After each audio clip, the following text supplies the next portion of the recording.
আল্লাহ রাব্বুল আলামিন সূরা নিসায় উল্লেখ করে বলেন, আইনামা তাকুনু, যে প্রান্তি যে মানুষই বাস করুক না কেন, ইউদরিকুমুল মাউত, আমার মালাকুল মাউত সেখানে গন্তব্যস্থানে যথাযথ সময়ে উপস্থিত হয়ে যাবে।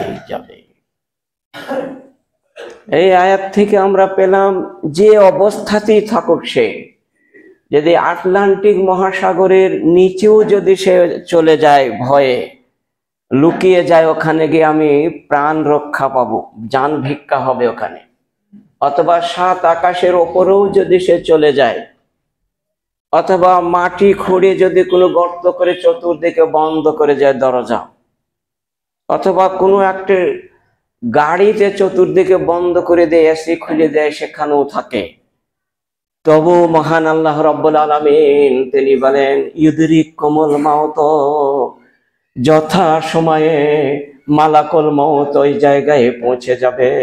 1 সেকেন্ডে আগেও পৌঁছাবে না, 1 সেকেন্ডে পরেও যাবে না।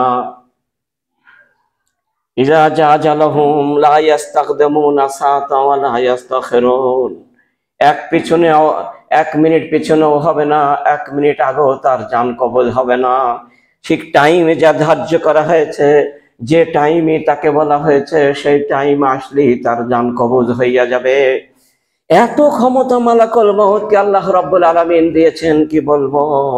সারা পৃথিবীর মোটামুটি এখন যদি 650 কোটি মানুষ বাস করে, এই 650 কোটি মানুষের প্রাণকে একই সেকেন্ডের মধ্যে জানকে কবজ করে হাজির করতে হবে। আল্লাহর আদেশ যদি এটাই হয়ে যায়, সেকেন্ডের মধ্যে সকলের জান কবজ হয়ে যাবে, 1 সেকেন্ড আগে পেছু হবে না। এত ক্ষমতা মালাকুল মাউতকে দেওয়া হয়েছে, এত শক্তি, এত ক্ষমতা তাকে দেওয়া হয়েছে, এটা আল্লাহর তরফ থেকে দেওয়া হয়েছে। সেজন্য আমরা দেখতে পাই যে একটি হাওয়াই জাহাজ, একটা প্লেন, হয়তো 200, 250, 500 লোক থাকে, একসঙ্গে মৃত্যু হয়ে যায়। দুর্ঘটনা হলে সকলে 1 সেকেন্ডের মধ্যে সবাই মৃত্যু হয়ে যায়। কি করি তারা কোনটাকে যেমন কবজ করবে, সে ক্ষমতা দেওয়া হয়েছে। এটাকে বলা হয় মালাকুল মাউত, মানে মৃত্যুর মালিক সে। আল্লাহর অর্ডার হলেই সে শুরু করে দেবে, কোন এদিক ওদিক হবে না। এবার মানুষ যখন মারা গেল, তখন আমাদের কি করতে হবে? তখন পড়তে হবে ইন্না লিল্লাহি ওয়া ইন্না ইলাইহি রাজিউন, আল্লাহুম্মা আজিরনি ফি মুসিবাতি ওয়া আখলিফ লি খায়রাম মিনহা। এই দোয়াটা বলতে হবে। ইন্না লিল্লাহি ওয়া ইন্না ইলাইহি রাজিউন এটা বলা হয় মুসিবতের সময়। যদি পায়ে কোনো হোঁচট লেগে যায় তখনও বলতে হয়। দেখা যাচ্ছে কোনো একটা বিপদ হয়েছে, অ্যাক্সিডেন্ট হলো, তখন ইন্না লিল্লাহ পড়তে হয়। কোনো একটা আশ্চর্য কোনো ব্যাধি হয়ে গেছে, তখন ইন্না লিল্লাহ। যে কোনো একটা বিপদ হলেই ইন্না লিল্লাহ। আর আল্লাহুম্মা আজিরনি ফি মুসিবাতি ও আখলিফ লি খায়রাম মিনহা, আর এটাও বলতে হয়, আমার যে মুসিবতের সম্মুখীন হয়েছে, সেই মুসিবতে আমাকে ধৈর্য ধারণ করার তৌফিক দান করো। আল্লাহুম্মা আজিরনি, এবং আমি ধৈর্য ধারণ করব, তার জন্য তার নেকি আমাকে সওয়াব দাও। ওয়া আখলিফ লি খায়রাম মিনহা, আর আমার এর চেয়েও ভালো প্রতিনিধি দান করো। মানে যে প্রতিনিধি ছিল এর চেয়েও সর্বোচ্চ, এর থেকেও ভালো প্রতিনিধি আমাকে দান করে হে আল্লাহ। এর কাছে এইটা প্রার্থনা করা হচ্ছে। তাহলে এই দোয়াতে 3-4টি জিনিস প্রার্থনা আছে। আর মানুষ মৃত্যু হলেই 2টো জিনিসকে ধৈর্য ধরতে হয়। একটা কি? ধৈর্য ধরতে হয়, আর একটা তাকদীরের উপরে বিশ্বাস করতে হয়। অনেকে বলে না, ওই জায়গায় যদি আজ সকালে না যেত তাহলে মৃত্যু হতো না। ও গেল চৌরাস্তায় আর অ্যাক্সিডেন্ট হইলো আর মারা গেল, যদি বাড়িতে বসে থাকতে তাহলে হতো না। এটা আমাদের মনকে ঠান্ডা বুঝ দিই, কিন্তু এটা কোনো কথাই নয়। তাকদীরে তার লেখা আছে, সে যাবে, তার জন্য সে পৌঁছেছে, তার মৃত্যু হয়েছে। এর উপরে তাকদীর উপরে গাঢ় বিশ্বাস করতে হবে। 6টা জিনিসের উপরে বিশ্বাস না করলে ইসলাম মুসলিম থাকে না।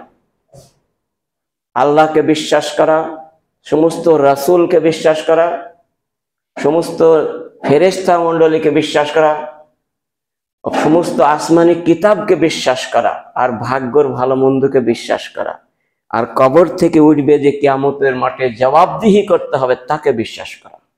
এই 6টা দিনের ব্যাপারে বিশ্বাস করতেই হবে না।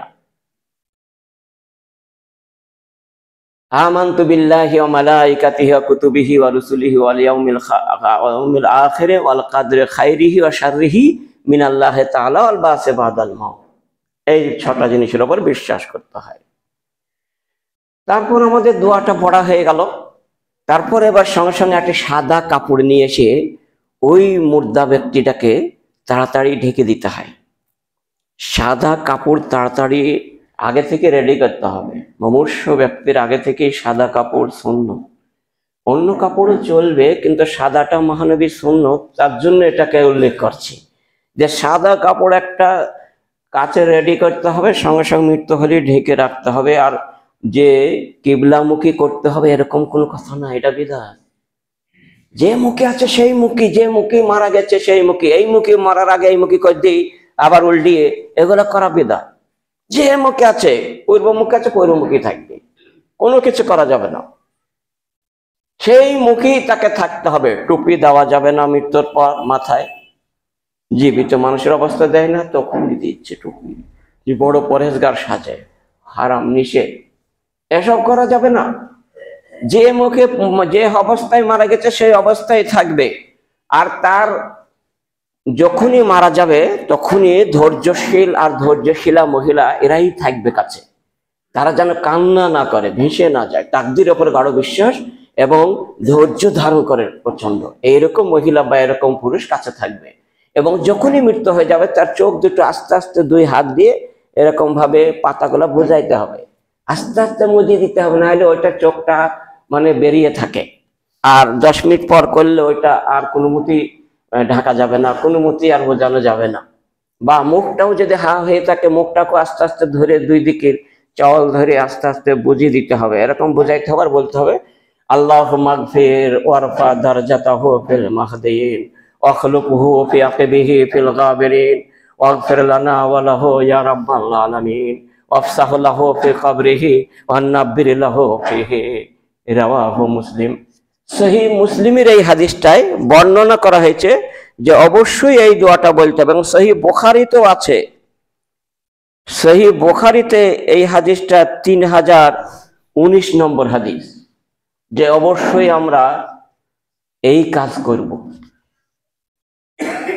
যে আস্তে আস্তে মুখ এবং চোখ এই জিনিস কটাকে আমরা আস্তে আস্তে 2 হাতে বোঝাবো। আর এই দোয়াটা বলবো, আল্লাহুম্মা গফির, আল্লাহ তুমি এর গুনাহ রাশিকে মার্জনা করে দাও, যে মারা গেল এর গুনাহকে ক্ষমা করে দাও দয়া করে। আল্লাহুম্মা গফির ওয়ারফা দারজাতাহু ফিল মাহদিয়িন, আয় রাব্বুল আলামিন ওয়ারফা দারজাতাহু, এর দরজাটা, এর সম্মানটাকে তুমি বৃদ্ধি করে দাও। দারজাতাহু ফিল ওয়াখলুকুহু ফি আকিবিহি ফিল গাবিরিন, একে হেদায়েত প্রাপ্তর মধ্যে রাখো এবং সারা পৃথিবীর মানুষের মধ্যে একে সর্বোত্তম প্রতিনিধিত্ব দান করো। আল্লাহুম্মা গফির ওয়ারফা দারজাতাহু ফিল মাহদিয়িন ওয়াখলুকুহু ফি আকিবিহি ফিল গাবিরিন।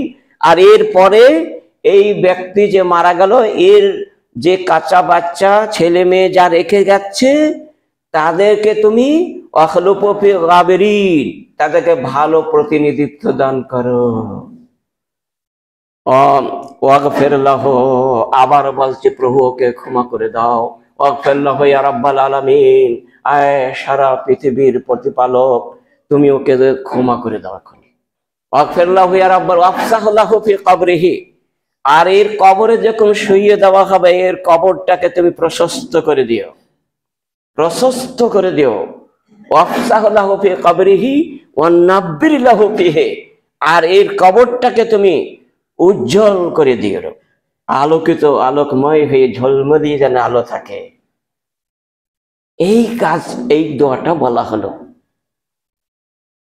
এটা বলা সকলেই বলবে, যে পাশে মৃত্যু ব্যক্তির কাছে যারা বসবে সকলকে এই দোয়াটা বলতে হয়।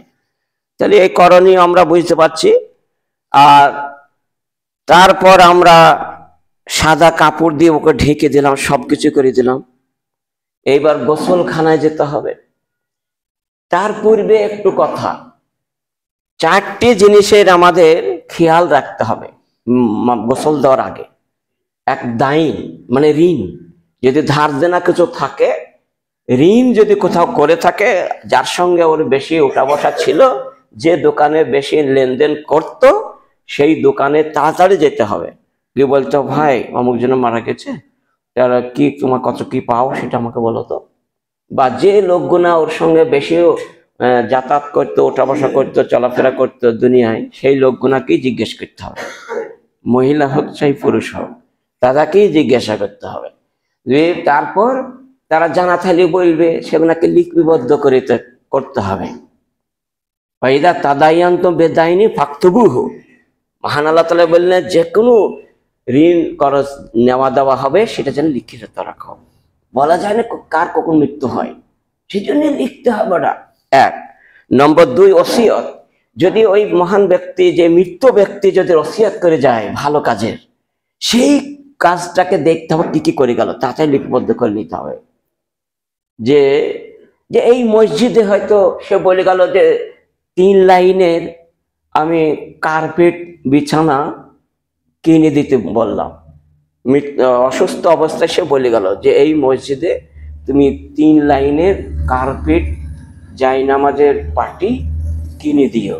তার ছেলে মেয়ে দেখে বললো, একটা ধরেই নিলাম, তা লিখে রাখতে হবে তাড়াতাড়ি। তারপর যদি দিনার বেশি থাকে, ধার দেনা বেশি থাকে, তারই সম্পত্তি থেকে, তারই জমি জায়গা থেকে, তারই ব্যাংক ব্যালেন্স থেকে যে টাকাটা আছে সেইগুলো থেকে পরিশোধ করতে হবে। তা যদি সব লেগে যায় জমি জায়গা, তবুও দিতে হবে, নাহলে সে জান্নাত পাবে না। এটা খেয়াল রাখতে হবে। তারপর 3 নম্বর হচ্ছে দাফন কাফন করতে হবে তারই পয়সা থেকে। তার যে পয়সা আছে সেই পয়সা থেকে দাফন কাফনের ব্যবস্থা নিতে হবে, কিনতে হবে।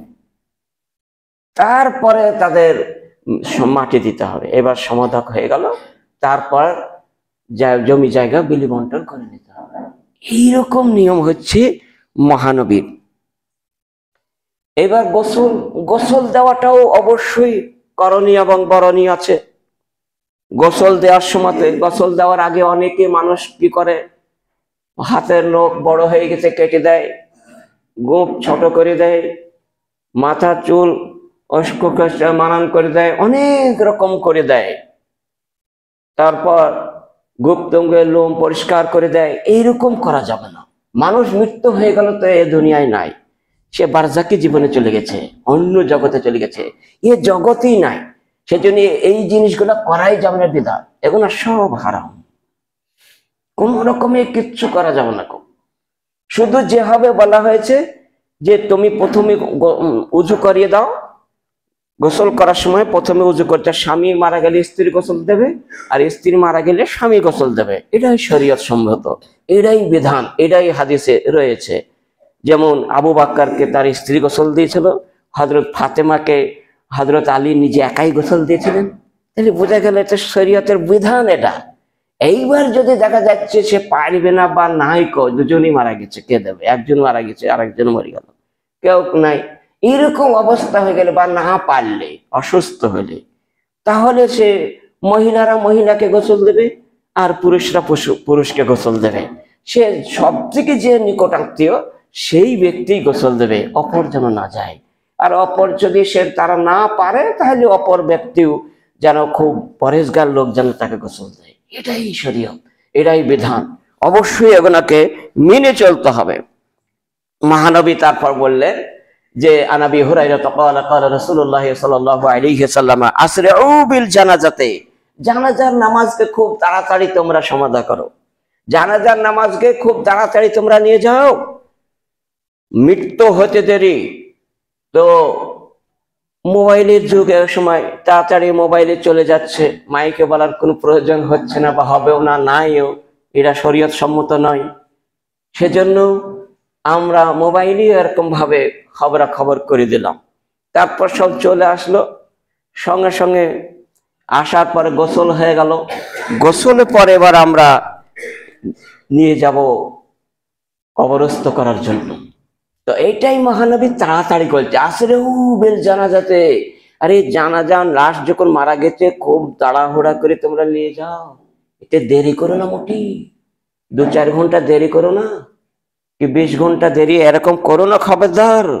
ফাইন তাকো সালেহান সালেহাতান, মহানবী বললেন যদি ওই মুর্দাটা, ওই মৃত ব্যক্তি যদি নেককার হয়, ফাখাইরুন, উত্তম হলো, তোকাদ্দামুনাহা, খুব তাড়াতাড়ি তাকে গন্তব্যস্থানে পৌঁছে দাও, তার জায়গায় বাসস্থানে পৌঁছে দাও। এটা মহানবীর নির্দেশ। ওয়াইন, আর বললেন ওয়াইন তাকু সেবা, আর যদি সে ব্যক্তি সালেহ না হয়, নেককার না হয়, জালকা শাররুন তাজাউনাহা, বদ যদি হয়, তাজাউনাহা মিন রিকাবিকুম, তোমরা তোমাদের গর্দান থেকে, ঘাড় থেকে তাকে তাড়াতাড়ি সেখানে কবরস্থ করে এসো, তাড়াতাড়ি দিয়ে দাও। এটা মহানবীর নির্দেশ। এই নির্দেশকে আমরা অনেকে উপেক্ষা করে চলি, 5 ঘন্টা 6 ঘন্টা 7 ঘন্টা 10 ঘন্টা পর্যন্ত অপেক্ষা করে, অমুক জন আসছে, অমুক ছেলে তার অন্য জায়গায় আছে, সে আসবে তারপর মাটি হবে। এগুলা শরীয়তের খেলাফ, সুন্নতের বার খেলাফ, এগুলা, এটা হাদিসের খেলাফ কথা, এটা হাদিস সম্মত নয়। ওই মুর্দার কিন্তু ভালো হবে না, যত দেরি করবে তত মুর্দার খারাপ, ভালো হোক চাই মন্দ হোক, যে কোনো মুর্দাই হোক না কেন তাড়াতাড়ি করতে হয়। কেন করতে হয় পরে হাদিস আমি বলছি, শোনো। এই হাদিসের নম্বর হচ্ছে সহিহ বুখারী 1315 নম্বর এবং সহিহ মুসলিমে এই হাদিসটি 944 নম্বর, যেটা মহানবী বললেন খুব তাড়াতাড়ি জায়গায় পৌঁছে দাও। দ্বিতীয় একটা হাদিস আবু সাঈদ খুদরি রাদিয়াল্লাহু তাআলা আনহু থেকে বর্ণিত, রাসূল সাল্লাল্লাহু আলাইহি ওয়াসাল্লাম তিনি বলেছেন যে ওয়াইন কানা সালিহাতান, যদি সেটা নেককার হয়, ভালো মানুষ যদি হয়, আমরা তো বুঝতে পারছি না কেউ ভালো মানুষ কে মন্দ, কি হয়েছে, কি অবস্থায় আছে মরার পর, আমরা কেউই জানি না। সেই লোকটা যদি সেই জানছে যে মারা গেছে, যে কি অবস্থায় গেলাম, যদি ভালো হয়, কালাত পাদ্দমু নিয়ে, তাড়াতাড়ি নিয়ে চলো, তাড়াতাড়ি নিয়ে চলো, খুব জোরে চিল্লায়, খুশির জ্বালাতে আমার নেকি গুনাহ চলে গেল, তাড়াতাড়ি আমাকে দান করি, তাহলে চলো, এত দেরি করছো কেন? আনরেকাব, যখন তাদেরকে গোসল দেওয়ার পর যখন তাকে খাটে তোলানো হয়, তখন তাড়াহুড়ো করে তারা চিল্লি চিল্লি বলে, এবং যখন কাঁধে তোলা হয়, 4 জনের কাঁধে যখন যায়, তখন আরো জোরে বলে, আর ছোট গো, এত আসতে যাচ্ছ কেন? তোমরা কি মরা মানুষ নাকি?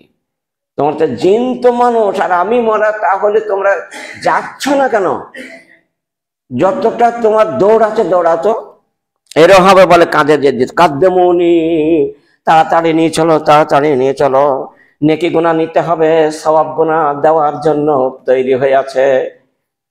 ওয়াইন কানাত গায়রু সালিহাতিন, মহানবী বললেন যদি সে সালে না হয়, তাহলে বলে লেহা লেহা, তার ফ্যামিলি যখন গোসল দিতে যায়, তখন তারা এত জোরে বিকট আওয়াজে চিল্লায়, চিৎকার করে বলে, হায় রে, হায় আফসোস, হায় তার পরিসব, লেহা লেহা ইয়া ওয়াইলাহা, হায় পরিতাপের বিষয়, তোমরা কেন গোসল দিতে যাচ্ছ? আমাকে নিয়ে যেতে হবে না, এখানেই রাখো, এখানেই রাখো, খবরদার নিয়ে যায় না, খবরদার নিয়ে যায় না, তোমাদেরকে হাত জোড় করে বলছে তোমরা নিয়ে যেও না, এমন একটা ভয়ঙ্কর জায়গায় তোমরা আমাকে নিয়ে ফেলে দেবে, যেটা আর কোন রকমের আমি মানুষের সহযোগিতা পাবো না, খবরদার তোমরা নিয়ে যেও না। লিয়া ওয়াইলাহা, আর আইনে তাযাহাবুন বিহা, কোথায় নিয়ে যাবে? সে যদি জানটা পুরোপুরি থাকতো, আমার মনে হয় এদেরকে 2 চড়ে মেরিয়ে এদেরকে কাবু করে দিত, মেরিয়ে দিত, এত জোরে সে চিল্লায়। মহানবী বলছেন আইনা তাযাহাবুনা বিহা, এই কোথায় নিয়ে যাচ্ছ? তখনও সে কর্কশ ভাষায় বলে, খবরদার নিয়ে যাও না। ইয়াসমাউ সাওতাহা কুল্লু শাইইন ইল্লাল ইনসান, প্রত্যেকটা জিনিসে শুনতে পায়, শুধু মানব শুনতে পায় না। এই হাদিসে শুধু মানুষের কথা আছে, আর অন্য হাদিসে গায়রুস সাকলাইন শব্দ আছে, মানে জিন আর ইনসান শুনতে পায় না। বাকি চারিন্দা গারিন্দা পরিন্দা পৃথিবীর যত পশু পক্ষী, যত গাছপালা আছে, সবাই শুনতে পায়। হাস হাস করে তারা, এত জোরে চিল্লায়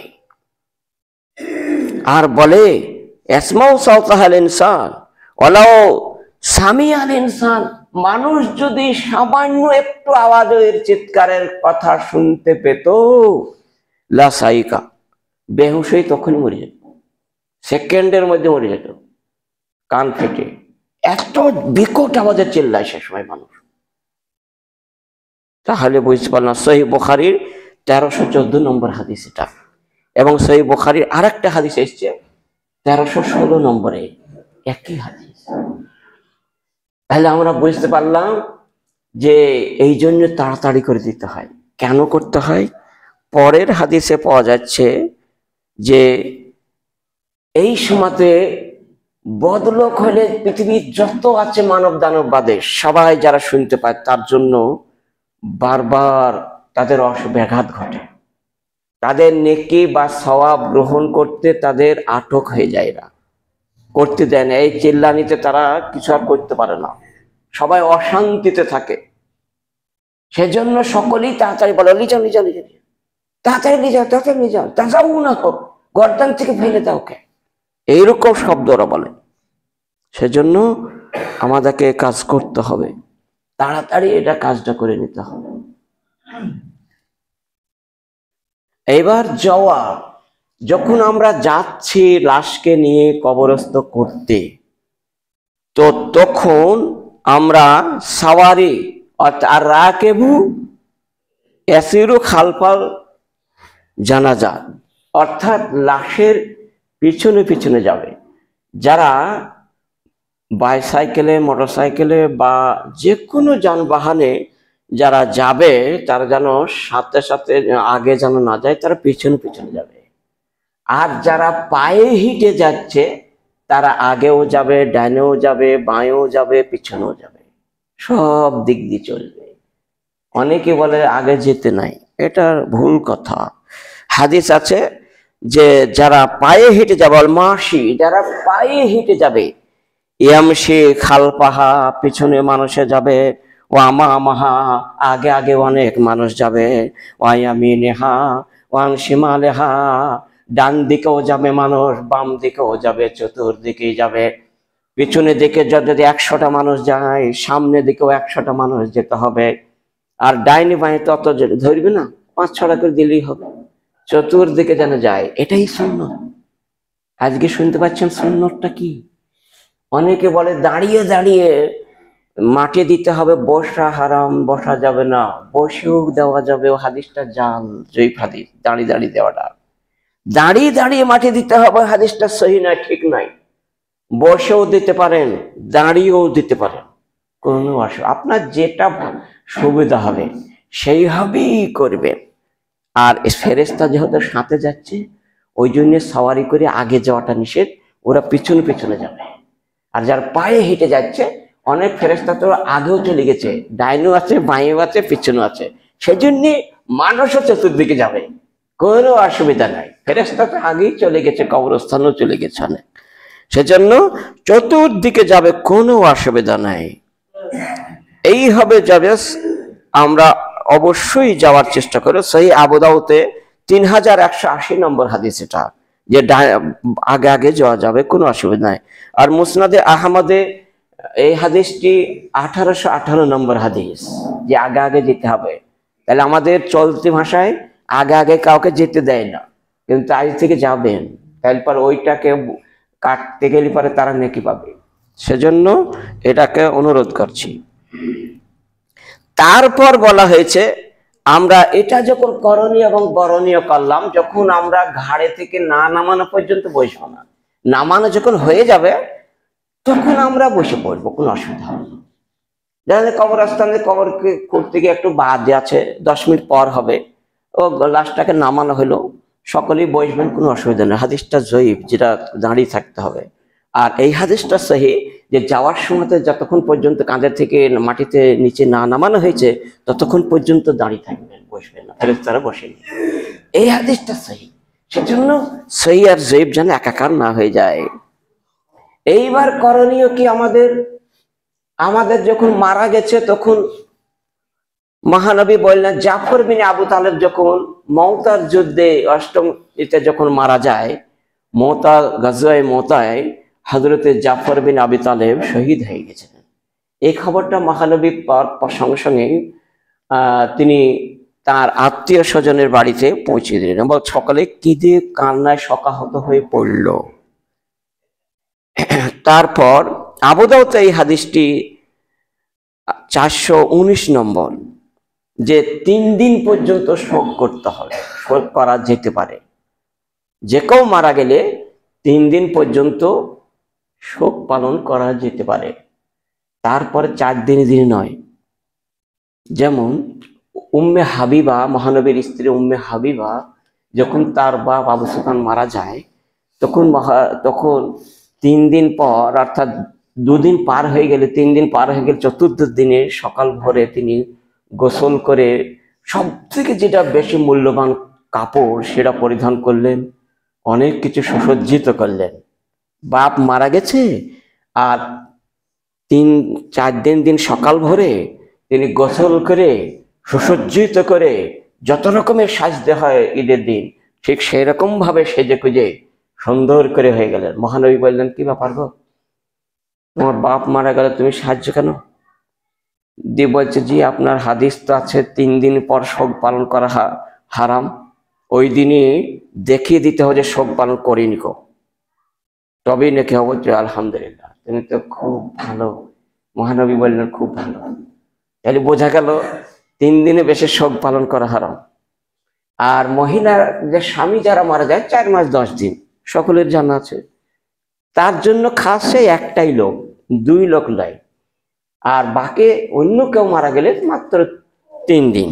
আর খাদ্য খাবার দিয়ে মহানবী বললেন, জাফরের বেটা আছে, বেটি আছে, ওর স্ত্রী আছে, জাফর মারা গেছে, 4-5 জন আরো আছে, তা তোমরা পাশের বাড়িকে বলা হলো তোমরা রান্না করে আজকের এই দিনটা 3 বেলা যথেষ্ট ভাবে বারবার গিয়ে তোমরা খোসামদি করে ওকে খাইয়ে দিও। এটা মহানবীর নির্দেশ, এটা সুন্নত, এটাই সুন্নত। আর এটাই আমাদের হয় না, উল্টো হয়ে যায়। যে বাড়ি মানুষ মারা গেছে সেই বাড়ির মানুষকে কেউ খাওয়ায় না, বাইরে থেকে যা উড়ন্ত আসে, উড়ন্ত পাখির মতো এসে আবার চলে যায়, তা থাকেই ব্যস্ত মানুষ। আর যে লোকটা মারা গেল সেই বাড়িতে শোকাহত আছে, তারা এই রান্না বান্নার কাজে তারা হাত দিতে পারবে না, খুব মুশকিল হয়ে আছে, খাবেও না কেউ, তা থাকেই খাওয়াইতে বলছেন মহানবী। আর তাই করা হলো, এটা হলো সুন্নত। মহানবী বললেন তালখিসুল হাবিরের 74 পৃষ্ঠায়। তাহলে আমরা বুঝতে পারলাম যে এটা, এবং তাদেরকে সান্ত্বনা দিতে হবে, হাত বোলাইতে হবে তাদের ছেলে মেয়ের কাছে গিয়ে, যে তাকদিরে আছে তাই হয়েছে, ধৈর্য ধারণ করো, আল্লাহ তোমাকে প্রশান্ত এনে দেবে এবং এর মজুরি তোমাকে দিয়ে দেবে, কোনো অসুবিধা হবে না। খবরদার তোমরা কান্না করবে না, বরং এই দোয়াগুলা পড়ো, আল্লাহ মাগফির লাহু ওয়া সাব্বিতহু, আল্লাহ মাগফির লাহু ওয়া সাব্বিতহু, এগুলো পড়ো। আল্লাহ মাগফির লাহু আরহামহু ইন্নাকা আনতাল গফুরুর রহিম, এগুলো পড়ো, এগুলো বারবার বলতে হবে। আরো মহানবী বলছেন করণীয়, কাসরু আজমিল মাইয়িতে, মুর্দা ব্যক্তির হাড়গুলাকে ভাঙা বা তার উপরে আঘাত করা, কাসরিহি হাইয়ান, জীবিত মানুষকে যেমন মারলে আঘাত হয়, কষ্ট হয়, লাগে, অনুরূপ ভাবে ওই মৃত ব্যক্তিকেও মারলে লাগবে এবং কষ্ট হয়। এটা মহানবীর নির্দেশ। সেজন্য সহিহ ইবনে মাজাহ হাদিসটি 1616 নম্বর এবং আবু দাউদে হাদিসটি 3207 নম্বর, যে একটা মৃত মানুষকে যেমন আমি লাঠি দিয়ে 1 ঘা মারলাম, ঠিক মরা মানুষের একটা হাড়ের ওপরে যদি লাঠি দিয়ে মারি একই সময় লাগবে। এটা মহান আল্লাহ তাআলা, মহানবী বললেন। তা আল্লাহ ভালো জানেন যে কি হবে লাগবে, ওই লাগাটা আলাদা। যেমন শহীদগণ মারা গেলে তারা আল্লাহ তাআলা 3 বেলা আহার দিচ্ছেন, তারা খাওয়াইছেন, কেমন ভাবে খাওয়াইছেন সেটা আল্লাহ ভালো জানেন, কিন্তু তারা আছে। আর পৃথিবীর যত নবী এসেছিল সবাই সেইভাবে অক্ষত আছে, সংরক্ষণ করা আছে, একটা লোম পর্যন্ত এখনো পচেনি, পচবে না। তাদেরকে আল্লাহ তাআলা সরবরাহ করছেন খাদ্য খাবার, কি হবে দিচ্ছেন সেটা আল্লাহ ভালো জানে। ওটা হচ্ছে আলাদা দুনিয়া, এই দুনিয়া নাই ওটা। সেজন্য আমরা অবশ্যই অবশ্যই এই কাজ করব। ইবনে আব্দুল বার এই ব্যক্তি বলছেন, আর আল্লামা ইবনে সৈয়ুতি আবু দাউদের বরাত দিয়ে হাসিয়াতে লেখাতে রাসূল সাল্লাল্লাহু আলাইহি ওয়াসাল্লাম বলেছিলেন যে জীবিত মানুষকে যেমন হবে মারা হয়, সেই রকম ভাবে মৃত মানুষকেও আঘাত করলে ঠিক ওই রকমই। ওই জন্য কবরের ওপরে পা দিতে নয়। কবর যখন বাঁশগুলো আমরা সারি সারি করে আমরা বাঁশগুলাকে গুছিয়ে ঠিক করি, সেই সময় মাঝখানে পা দিতে নাই, 2 ধারে পা দিয়ে যেন কবর করা হয়, এটাও যেন খুব খেয়াল থাকা যায়। অনেকে মাঝখানে 2টো পা দিয়ে তারপর করে, এগুলো একটা নিষিদ্ধ, অপর চড়া হয়ে যাচ্ছে। এখনো সমাধা হলো না, অথচ আপনি চললেন কবর ওপরে, এটা খুব সাবধান। কবর ওপরে চপ্পল গায়ে দিয়ে যাওয়াটা নিষেধ, কিন্তু এমনি যাওয়া যায় কারণবশত, খুবই ইমার্জেন্সি হলে যেতে হবে, কিন্তু চপ্পলটা খুলে যেতে হবে। এটা মহানবীর নির্দেশ, ইজ্জত, তার সম্মানার্থে। যে সম্মানী ব্যক্তি এখানে ছিলেন, সেখানেও সম্মানী ব্যক্তি, তার উপরে তোমরা পা দেবা কেন? সে তো কোরআন মাজিদ পড়তো, সে তো সূরা মুলকে না পড়ে ঘুমাইতো না, সেই লোকটার উপরে তুমি পা দেবা কি করে বলো? সেজন্য মহানবীর নির্দেশ, লা তাসুবুল আমওয়াত, মৃত ব্যক্তিকে কখনো তোমরা মন্দ কথা বলো না। সে মন্দ মানুষ হলেও তোমরা বলবো না, জানা থাকলেও এটাকে তোমরা নিজের মুখে লাগাম দিয়ে থাকো যতদিন বাঁচবা। খবরদার খবরদার, জীবনে কোনো মরা মানুষের নামে কুৎসা ওঠাবে না, এটা নিষিদ্ধ। লা তাসুবুল আমওয়াত ফাইন্নাম কাম আফজাও, সে তো গন্তব্যস্থানে পৌঁছে গেছে, তোমার বলা তো সে আরো বেশি খারাপ হবে কি ভালো হবে তা কিছু হবে না, সে যা হবার হয়েই গেছে। সেজন্য মহানবী বলছেন, খবরদার মরা মানুষের নামে, খবরদার তোমরা খারাপ কথা বলবে না, জীবনে এটাকে লাগাম দিয়ে কইসে থাকো। এরা কাদ্দামু, সহিহ বুখারীর রওয়ায়াত, এটা অবশ্যই এটা শুনতে হবে। সেজন্য মহানবী আরো বললেন যে একগুচ্ছ মানুষ আসলো, এটা সহিহ বুখারীতে আছে 2642 নম্বর হাদিস, যে একগুচ্ছ মানুষ, এই লোকটা মারা গেছে আর সবাই সাক্ষী দিচ্ছে লোকটা খুব ভালো ছিল রে, এই লোকটা আজ জগৎ থেকে শূন্য হলো, হেরার টুকরো ছিল, এর জীবনটি হচ্ছে স্বর্গীয় জীবনের মতো, এর জীবনটি হচ্ছে সব থেকে মানুষের কল্যাণের জন্য। এরকম হাই হাই করছে মানুষে, ভালো মানুষগুলো বেশি হাই হাই করছে এবং বলছে সবাইকে। তো মহানবী বলে অজাবাত, এই লোকটা আর অবধারিত হয়ে গেছে। আবার কিছু লোক একটা মুর্দা যাচ্ছিল, বলছে লোকটা খুবই জঘন্য ছিল, তখনও মহানবী বলছেন ওয়াজাবাত, এরও অবধারিত হয়ে গেছে। হযরত ওমর জিজ্ঞেস করলেন, ইয়া রাসূলুল্লাহ, আপনি 2 জনের জন্য অবধারিত বললেন, কারণটা কি? জি, তিনি বললেন, এর জান্নাত অবধারিত, আর যার সুনাম করছিল তার জন্য, আর যার দুর্নাম করছিল তার জন্য বলিয়া জাহান্নাম অবধারিত। তাহলে এটা সার্টিফাইডটাও মানুষের কাছ থেকেও হয়। সেজন্য আমরা ভালো কাজের কথাটা বলবো, মৃত্যুর পরে মন্দ কাজটা জীবনে বলবো না। এইরকম আমরা যদি থাকি, ইনশাআল্লাহ যে শক্তিশালী ইমানদার হয়ে বাস করতে পারবো। আজ এখান থেকে ইতে টানছি, আমা আলাই নিলাল বালা। আস্তাগফিরুল্লাহ লি ওয়া লাকুম ওয়া লিসাইরিল মুসলিমিন, ইন্নাহু হুয়াল গফুরুর রহিম।